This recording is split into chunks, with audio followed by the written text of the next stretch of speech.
श्री राधा रमण हरि गोविंद जय जय। राधा रमण हरि गोविंद जय जय। श्री राधा रमण हरि गोविंद जय जय। राधा रमण हरि गोविंद जय जय। गोविंद जय जय गोपाल जय जय। गोविंद जय जय गोपाल जय जय। गोविंद जय जय गोपाल जय जय। गोविंद जय जय गोपाल जय जय। परम भागवत राजर्षि श्री अम्बरीश जी के पवित्र चरित्र का वर्णन करने के उपरांत श्री सुखदेव जी महाराज ने सूर्यवंश के अनेक राजाओं का, उनके वंश का वर्णन किया। वर्णन करते करते एक बड़ा अद्भुत प्रसंग श्री सुखदेव जी महाराज ने कहा। शिक्षाप्रद प्रसंग है।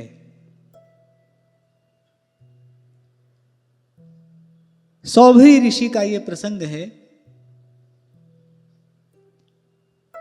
एक बार परम तपस्वी महर्षि सौभरी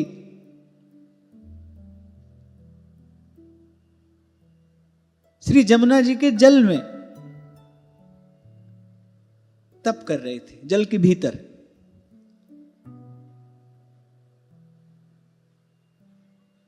क्या देखते हैं? एक मत्स्यराज अनेक अनेक मछलियों के संग विहार कर रहा है। अब देखो, तप करने कहां गए हैं? जमुना जी के जल के भीतर। वहां भी ऐसा दृश्य दिखाई पड़ा।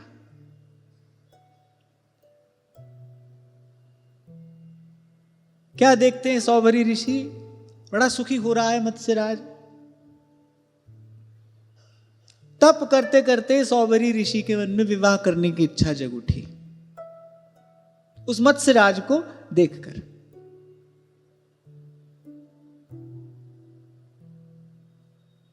तभी आपसे बार बार कहता हूं, अपने बल पर तो भाई कहीं चले जाओ।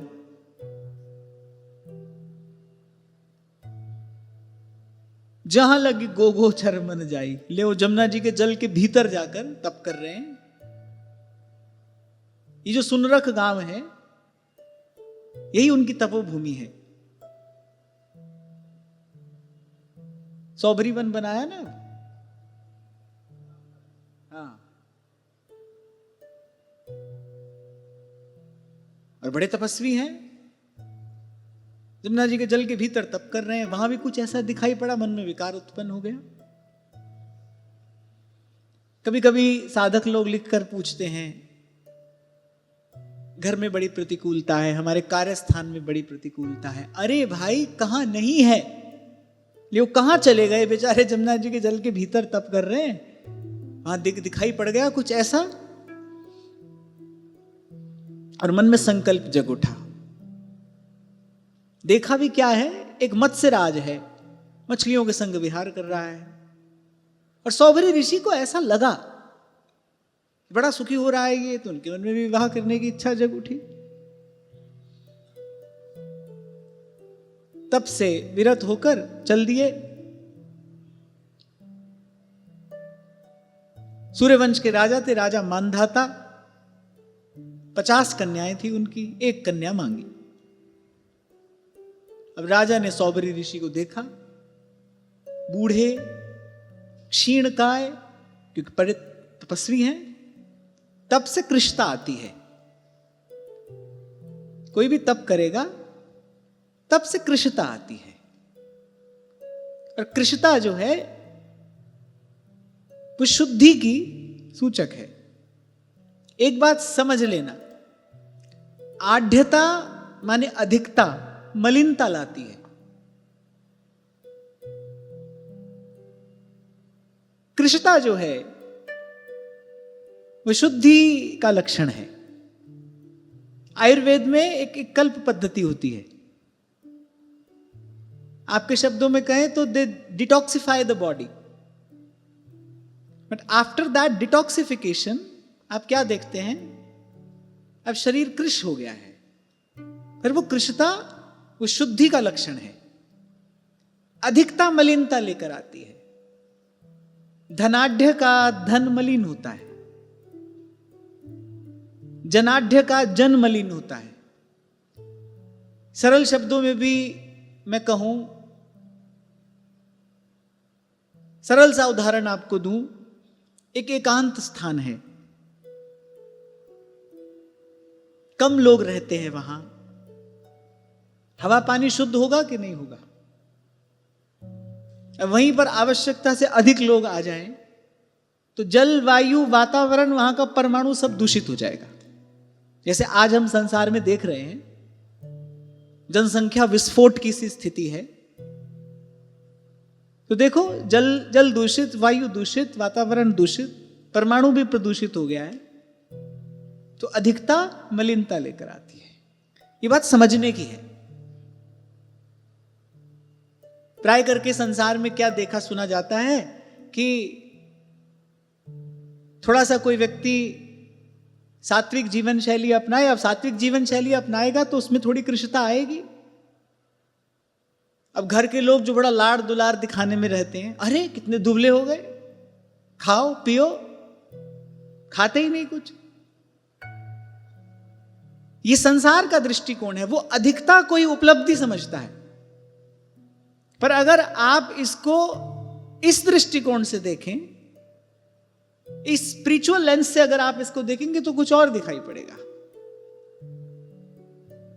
तो परम तपस्वी ऋषि है, कृष का है, कुछ वृद्ध भी हो गए हैं। अब राजा मानधाता ने मन में विचार किया कि ये बूढ़ा तपस्वी आकर मेरी कन्याओं में से एक कन्या मांग रहा है, सीधे सीधे मैंने जो ना कर दिया। राजा मानधाता जानते हैं परम तपस्वी हैं, एक क्षण में श्राप देगा, सब कुछ भस्म हो जाएगा। तो उन्होंने कहा कि महर्षि, आप महल में पधारिए, जो भी कन्या स्वयंवर में आपको चुन ले उसी के साथ आप विवाह कर लीजिए। अब सौभरी समझ गए, बड़ा चतुर है ये जानता है। इसने कहा कि कन्या स्वयंवर की रचना मैं कर देता हूं, जो भी कन्या आपका चयन कर ले, आपका वर्ण कर ले, उसका पाणी ग्रहण आप करें। सौभरी समझ गए कि बड़ा चतुर है, मुझे देखकर कौन कन्या मेरा वर्ण करेगी। बोले इसीलिए ऐसा रूखा सूखा जवाब मुझे दे दिया। बूढ़ा हो गया हूं, शरीर में झुर्रियां पड़ गई हैं, बाल पक गए हैं, सिर कांपने लगा है। आप देखो सौभरी ऋषि को ये सब दिखाई दे रहा है। ऐसे समय में मन में विवाह की इच्छा जगी, इस ओर उनका ध्यान नहीं जा रहा। सावधानी हटी और दुर्घटना घटी। अपने बल पर चलोगे तो ऐसे होगा। तभी महाप्रभु कह रहे, ना जानो छिन अंत कवन बुद्धि घटे प्रकाश। कब से लगे हैं तपस्या में, तब भी कहां करें। आप सोचो, जो जल के भीतर जाकर तप कर रहा है वो कोई साधारण तपस्वी होगा? वो साधारण तपस्वी नहीं रहा होगा। वहां दिख पड़ा कुछ ऐसा दृश्य। भाग कर जाते हैं ना लोग, जंगल में चले जाएंगे, कहां हिमालय की किसी गिरी कंदरा में चले, अरे कहीं चले जाओ भाई। तन क्या, मन की गति जहां तक है वहां तक, सो सब माया जानो भाई। इसलिए भाई सदा से आपसे कहता हूं, भगवान भरोसे रहो। जहां भगवान ने रखा है ना वहीं पर रहो। भगवान की कृपा हुई, भगवान अनुकूल हुए, जहां हो वहीं पर साधन हो जाएगा, वहीं पर भजन हो जाएगा। ये बाहरी रूप से दौड़ भाग करने की आवश्यकता नहीं है। बड़ी बात भगवान के आश्रय में रहना है, बड़ी बात भगवान के भरोसे रहना है। कहीं रहिए आप, और अपने बल पर कहीं भी चले जाओ। देखो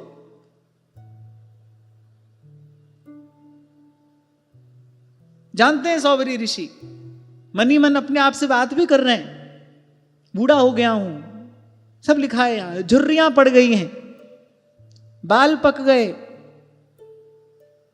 सिर कांपने लगा है, माने सीधे खड़ा नहीं हुआ जाता। और यहां एक और बात समझने की है। आप देखो कितने दीर्घ काल के तप के बाद भी मन में कामना का उदय हो गया, चाह नहीं मिटी। और जब तक चाह नहीं मिटती तब तक चिंता नहीं मिटती। इसलिए सूरदास जी कहते हैं, अप बल तप बल और बाहु बल, चौथो बल है दाम। सूर किशोर कृपा ते सब बल, हारे को हरि नाम, हारे को हरि नाम। सुनेरी मैंने निर्बल के बलराम, सुनेरी मैंने निर्बल के बलराम। इस प्रसंग का चिंतन करें तो यही बात समझ में आती है। अपबल तपबल और बाहुबल, चौथो बल है दाम। सूरदास जी कह रहे ये सब कहीं ना कहीं जाकर समाप्त हो जाते हैं। ये सब बल कहीं ना कहीं जाकर समाप्त हो जाते हैं। सूर किशोर कृपा ते सब बल, हारे को हरि नाम। और जब भाई भगवान के ही भरोसे रहना है, कहीं भी रहिए। तभी तो कबीर कहते हैं, कबीरा खड़ा बाजार में, बीच बाजार रहता हूं। अरे और तो और, वो तो और अपना जो पता बताते हैं उसको पढ़कर हैरानी होती है कि कबीरा तेरी झोपड़ी फिर गल कटियन के पास। अरे करेगा सो भरेगा, तू क्यों हो उदास। कहां रहता हूं? कबीरा तेरी झोपड़ी गल कटियन के पास। ये तो आपसे पहले भी मैंने कभी निवेदन किया था। हमने भी ऐसा प्रयास किया, असफल प्रयास कहना चाहिए उसको। उनको भी लगता था कहीं कहीं शांति में चलते हैं। बहुत देर बाद समझ में आया, शांति बाहर नहीं होती, शांति भीतर होती है। शांति की उपलब्धि बाहर कोई व्यवस्था करके नहीं की जा सकती। शांति किसी व्यवस्था से प्राप्त नहीं होती। शांति एक अवस्था में पहुंचने के बाद प्राप्त होती है। बाहरी किसी व्यवस्था से शांति प्राप्त नहीं होती। कहीं चले जाइए, भगवान का भजन कोई करता है और भगवान के भजन के प्रभाव से, भगवत भजन के प्रसाद से क्या होता है, ये जो गुण दोष देखने का जो अभ्यास है ना जीव का, ये समाप्त हो जाता है। तो स्वामी जी बड़ा सुंदर संकेत करते हैं, हरि माया कृत दोष गुण बिनु हरि भजन न जाहि। माने भगवान का भजन करने से गुण दोष देखने की वृत्ति है, ये समाप्त हो जाती है। और जैसे ये समाप्त हो जाती है, शांति। जब तक ये है तब तक शांति नहीं हो सकती। कहीं जाइए, कुछ पहन लीजिए, कुछ उतार दीजिए, खा लीजिए, भूखे रह जाइए, घर में रह जाइए, वन में चले जाइए, जल के भीतर चले जाओ, हिमालय के शिखर पर चले जाओ, कहीं चले जाओ, कहीं चले जाइए, तब तक शांति नहीं है। कुछ साल ऐसा प्रयास करता रहा मैं भी। अभी ये कर लेते हैं, फिर कहीं शांति में जाकर भजन करेंगे। गए भी,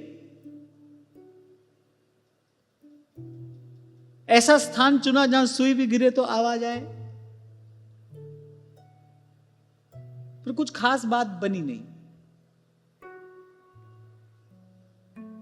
फिर धीरे धीरे संतों की कृपा से, सत्संग की कृपा से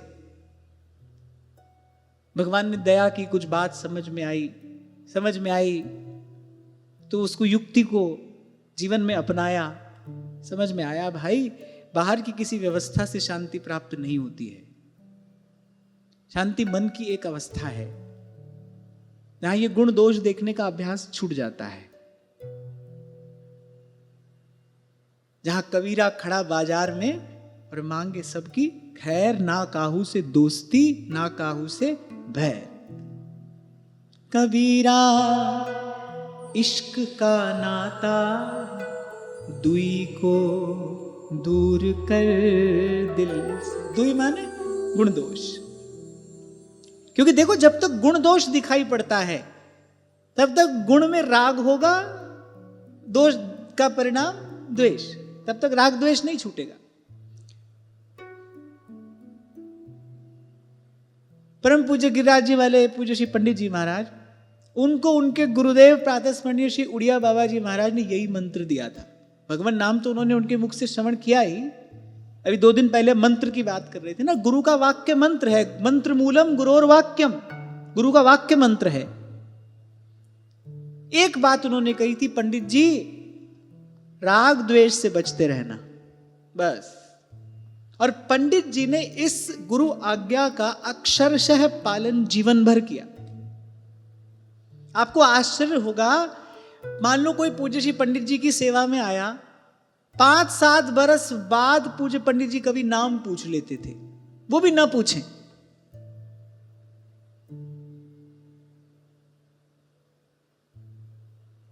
ये होता है समत्व को उपलब्ध संत।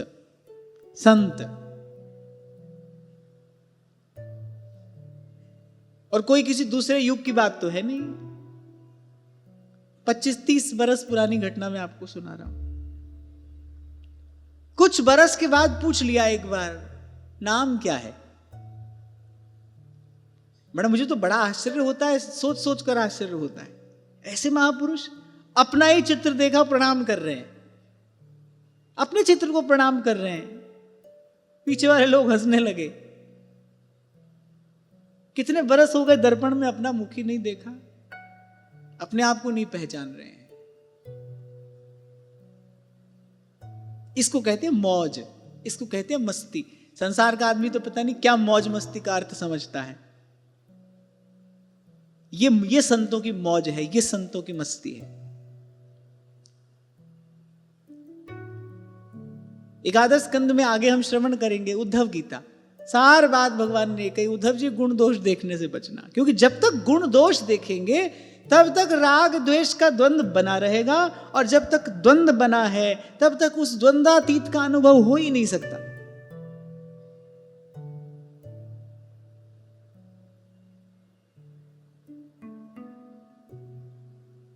इसी को कहा कबीर जी ने, दुई को दूर कर दिल से। कबीरा इश्क का नाता, अगर प्रेम का नाता जोड़ा है प्रभु से, तो प्रेम तो द्वंद्वातीत है ना। पाप पुण्य शुभ अशुभ इनसे न्यारा है ना, अच्छा है ना बुरा है, इन दोनों से न्यारा है।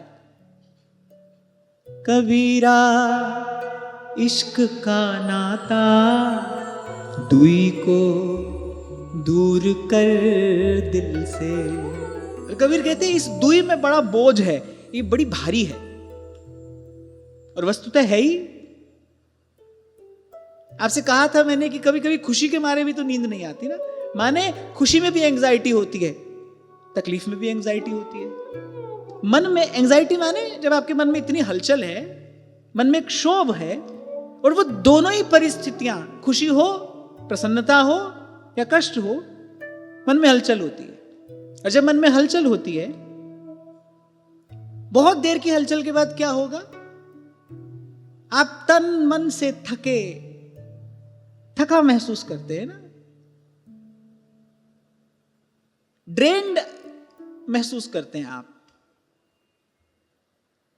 तो ये जो दुई है ये भारी है, ये बड़ा बोझ है। और वो कह रहे हैं अगर इस रास्ते जाना है जो निपट सिलसिली गैल, कबीरा मार्ग प्रेम को निपट सिलसिली गैल, ये बड़ा फिसलन भरा रास्ता है। सोचकर देखो, एक बड़े फिसलन भरे रास्ते पर आप जा रहे हो, आपका ही चलना कठिन है, और बड़ा भारी बोझ सर पर कोई और रख दे तो भाई 2 कदम भी चल नहीं सकते, फिसलना तय है। बहुत फिसलन भरे रास्ते पर सर पर बोझ और रखा हो तो फिसलना तय है। तो कहते हैं कबीरा इश्क का नाता दुई को दूर कर दिल से, जो चलना राह नाजुक है, जो चलना राह नाजुक है, तो सिर पे बोझ भारी क्या हमन है, इश्क मस्ताना हमन को होशियारी क्या। बोले हम तो वैसे भी प्रेम के पागल हैं। गुण देखना, दोष देखना, फिर उसका विश्लेषण करना, फिर निर्णय करना, ये सब होशियार लोगों का काम है। कबीर कह रहे हम तो भाई, हमन तो इश्क मस्ताना, हमन को होशियारी क्या, हमको इस चतुराई से क्या लेना देना है। अच्छा, इसको छोड़ने की बात सब भजनानंदी महानुभावों ने कही, सकल सयान पछाण भज, अरे दुर्लभ है ये बात। चतुराई चौपट करे और ज्ञानी गोते खाए, खा रहे हैं देखो सौबरी ऋषि। चतुराई चौपट करे, ज्ञानी गोते खाए, भोले भाले नरन को नारायण मिल जाए।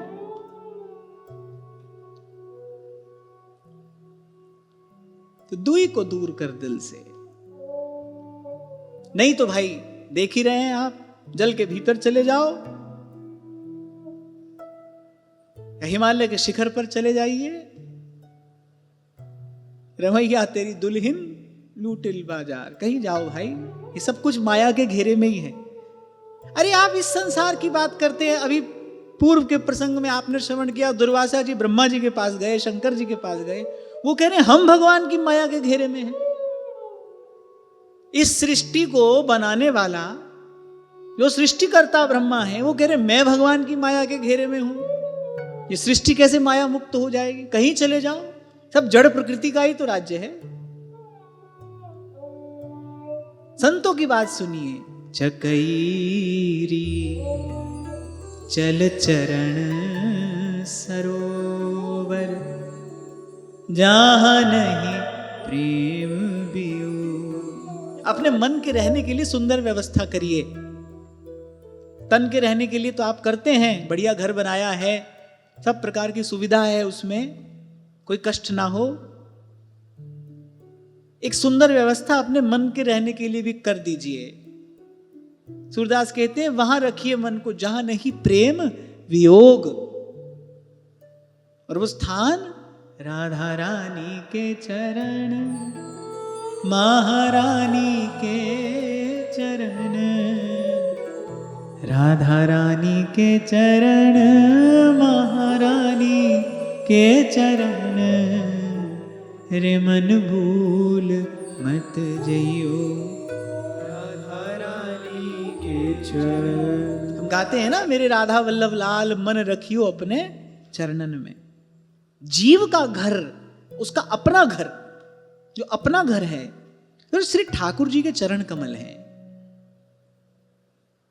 मेरे तो आधार श्यामा श्याम के चरणारविंद, श्री चरण हमारा घर है। जहां नहीं प्रेम वियोग, यद गत्वा न निवर्तन्ते तद धाम परमम मम। जहां जाकर फिर लौटना नहीं होता, तहां कोई जाए न आवे।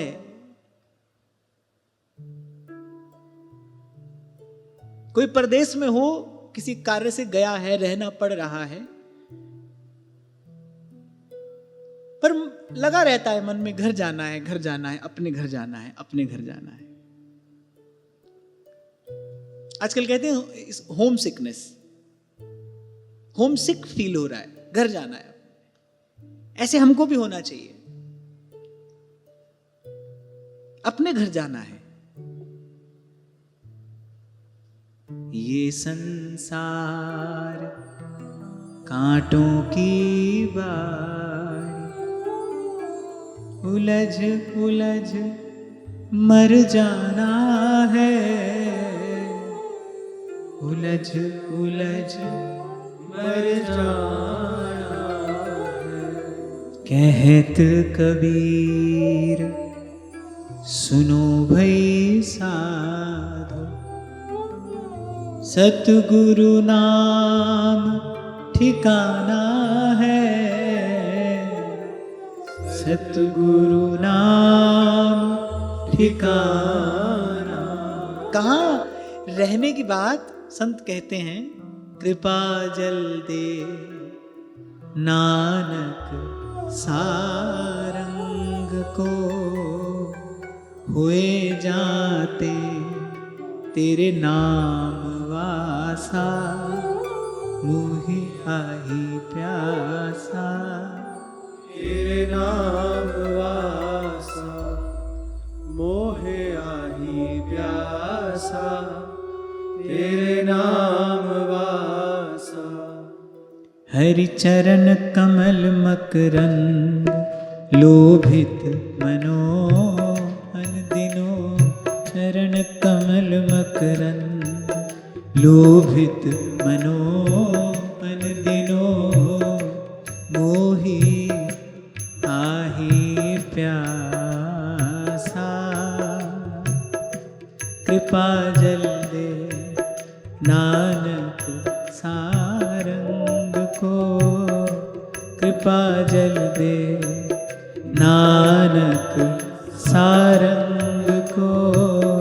हुए जाते तेरे नाम वासा, मोहि आही प्यासा। तेरे नाय वासा, मोहि आही प्यासा। तेरे नाम वासा, ऐसा नाम निरंजन होवे। ऐसा नाम निरंजन होवे। ऐसा नाम निरंजन होवे। ऐसा नाम निरंजन होवे। ऐसा नाम निरंजन होवे। ऐसा नाम निरंजन होवे। ऐसा नाम निरंजन होवे। ऐसा नाम निरंजन होवे। जिन्नी नाम ते आया, गए मसकत काल। जिन्नी नाम ते आया, गए मसकत काल। नानक ते मुख बूझ ले, केती छुट्टी नाल। सतनाम सतनाम सतनाम सतनाम सतनाम सतनाम सतनाम सतनाम। ऐसा नाम निरंजन होवे। ऐसा नाम निरंजन होवे। ऐसा नाम निरंजन होवे। ऐसा नाम निरंजन होवे। ऐसा नाम निरंजन होवे। ऐसा नाम निरंजन होवे। ऐसा नाम निरंजन होवे। ऐसा नाम निरंजन होवे।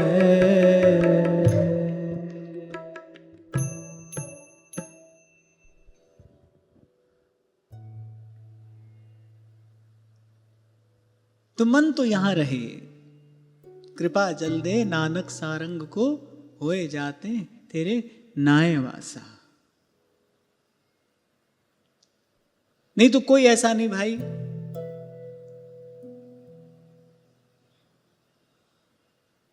तो इतना सावधान रह सके कि कभी भूल हो ही नहीं।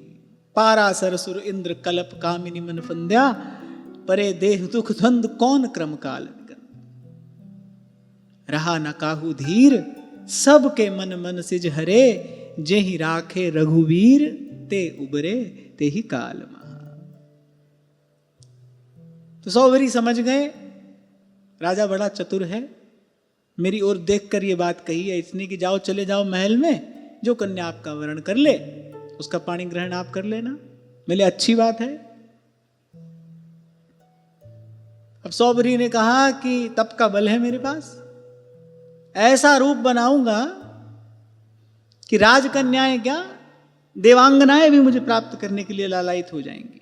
आप देखिए एक कामना के उदय से क्या हुआ। पहले तो ऋषि वो आचरण कर रहे हैं जो उनके अनुकूल नहीं है, राजा के पास गए कन्या मांगी, और फिर अब जो अपना अर्जित तप बल है यहां खर्च करने के लिए तैयार हो गए। इसलिए ध्रुवदास जी ने कहा है दुख को मूल सकामता। इस कामना का उदय होगा फिर चैन नहीं है भाई। फिर तो वो 2 पाटों की जो चक्की है ना उसमें पिसने के लिए तैयार हो जाओ। अब तप का बल तो था ही, दिव्य ओजस्वी तेजस्वी नव यौवन संपन्न रूप श्री सौभरी जी ने तपोबल से प्राप्त कर लिया। अब जब महल में गए, अब एक क्या 50 कन्याएं तैयार हो गई, आपस में ही झंझट होने लग गया। किसी ने कहा मैं वरण करूंगी, तो उसने कहा मैं वरण करूंगी। सौभरी ने 50 का ही वरण किया और फिर तप के बल से बड़े दीर्घ काल तक उत्तमोत्तम भोगों को भोगा। फिर यहां श्री सुखदेव जी महाराज कह रहे हैं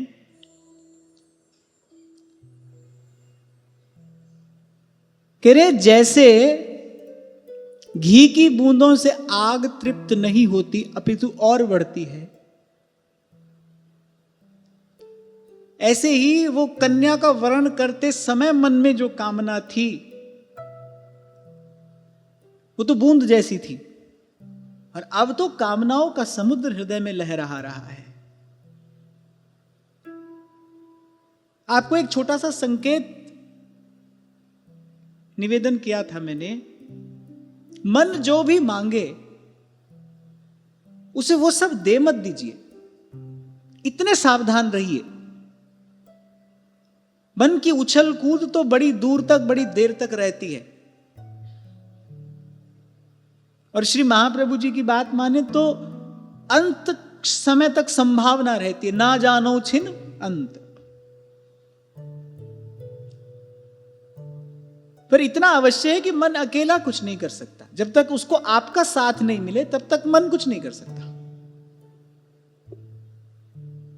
बल्कि होता तो यूं है कि एक द्वार से किसी भिक्षुक को एक दिन भिक्षा ना मिले तो वो दूसरे दिन आएगा, दूसरे दिन ना मिले तीसरे दिन आएगा, पर 4-5 दिन के बाद नहीं आएगा, क्योंकि वहां से उसको कुछ नहीं मिल रहा है। ऐसे ही मन मांग रहा है, आप नहीं दे रहे, थोड़ी उछल कूद मन करेगा, पर अंततः उसको शांत होना पड़ेगा, उसके पास कोई विकल्प नहीं है। पर यदि आपने दिया, फिर वो बूंद समुद्र बनते देर नहीं लगेगी। जैसे श्री कबीर जी से पूछा किसी ने, कितने स्वतंत्र हैं हम कर्म करने में, तो कहा बस पहला कदम उठाने में स्वतंत्र है आप, उसके बाद तो दूसरा आपको पहले के पीछे रखना ही पड़ेगा। पहले में स्वतंत्र हैं आप, इतनी स्वतंत्रता आपके पास में है, इसका सदुपयोग करना चाहिए। ये जो इतनी स्वतंत्रता हमको मिली है ना, इसका लाभ लेना चाहिए। पहला कदम उठाने से पहले हम स्वतंत्र रहें, उसका सदुपयोग हम करें, वहां सावधान रहें।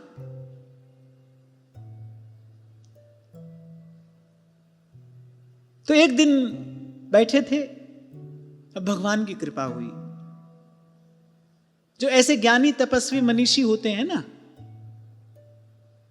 फिर कभी अकारण करुणा वरुणालय भगवान की अकारण कृपा हो जाती है। तो एक दिन ऐसे ही स्वस्थ चित्त से बैठे थे, तो मन में विचार उठा कि कैसे उस मत्स्य राज के क्षण भर के कुसंग से अपना तप, अपना बल, अरे मैं अपना आपा तक खो बैठा, अपने स्वरूप को ही भूल गया। इसलिए आपसे कई बार कहता हूं कि आहार केवल मुख से ही नहीं होता, आंख कान से भी आहार होता है। और जो मुख से आहार हुआ है, मान लो आपने कुछ गलत खा लिया तो दिन 2 दिन में आप स्वस्थ हो जाएंगे, पर आंख कान से जो गलत आहार होता है उसका दुष्परिणाम बड़ी दूर तक, बड़ी देर तक भुगतना पड़ता है। उसमें तो बहुत सावधान रहना चाहिए। इसलिए बार बार संत कहते हैं, संसार की वार्ता ना सुने। नहीं लग रहा है भजन में मन, कोई बात नहीं, पर इसका अर्थ ये नहीं है कि चार लोगों के बीच में गप मारने के लिए बैठ जाओ, निंदा चुगली करने के लिए बैठ जाओ, फोन लगाया, रील देखने बैठ गए। आज तो सबसे बड़ा कुसंग यही है। छोटे छोटे तमाशे हैं, शुरू करो, आधा घंटा 1 घंटा कहां गया पता ही नहीं। और वो सब देख देख कर जो आपने भीतर डाला अपने, उसका हिसाब आगे होगा। और कब होगा? जब आप अपने घर परिवार के साथ मौज मस्ती कर रहे होगे, तब नहीं होगा। जब ठाकुर जी की सेवा में बैठोगे, जब माला लेकर भजन करने बैठोगे, तब उसका हिसाब होगा। वो सब उत्पात तब होगा।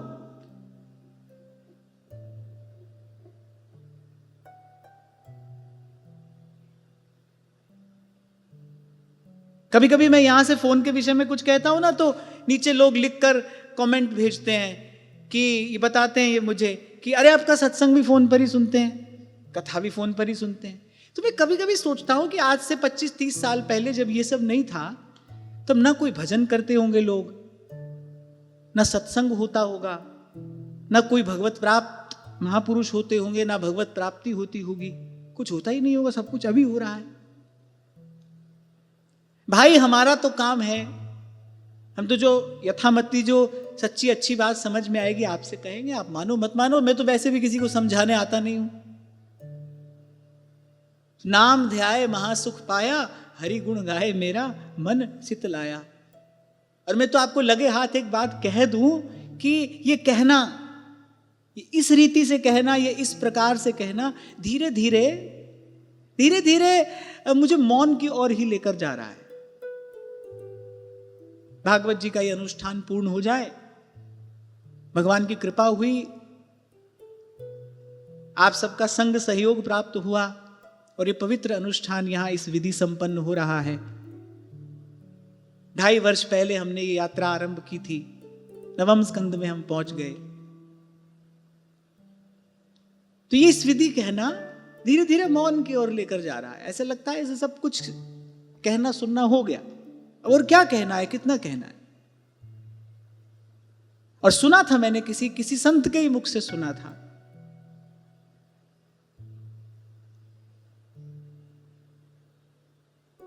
उस दिन अयोध्या से श्री महाराज जी पधारे, वो भी यही कह रहे थे,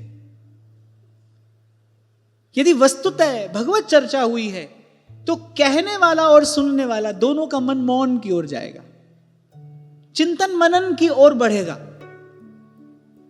और ऐसे ही एक गेट टुगेदर हो रही है, इसको एक सात्विक गेट टुगेदर बोलो। अगर एक गेट टुगेदर हो रही है तो फिर तो बोलते रहो। एक बोलना होता है, एक कहना होता है। कभी कभी बहुत बोल कर भी कोई कुछ कह नहीं पाता।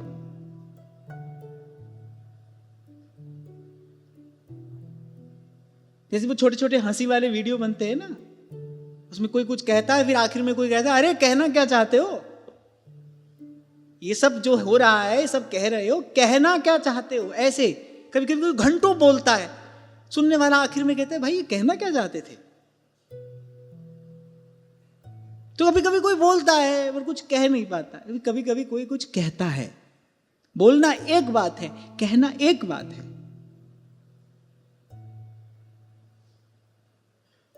कहना कथन से आया है, बोलना नहीं आया है, कहना। इसलिए ये नहीं कहते कथा बोल रहे हैं, इसे कहते कथा कह रहे हैं, वो कहना है। हाँ, पर यदि भगवत कथा कही जा रही है और भगवत कथा ही सुनी जा रही है, तो कहने वाला और सुनने वाला दोनों चिंतन मनन की ओर जाएंगे। और अगर कोई बोल रहा है तो बोलता ही रहेगा। खैर, व्यर्थ की बात बोलने से तो ये बोलना बहुत अच्छा है, आप मेरी बात को अन्यथा न लेना। पर संत समागम का, सत्संग का प्रसाद तो चिंतन ही है, मनन ही है।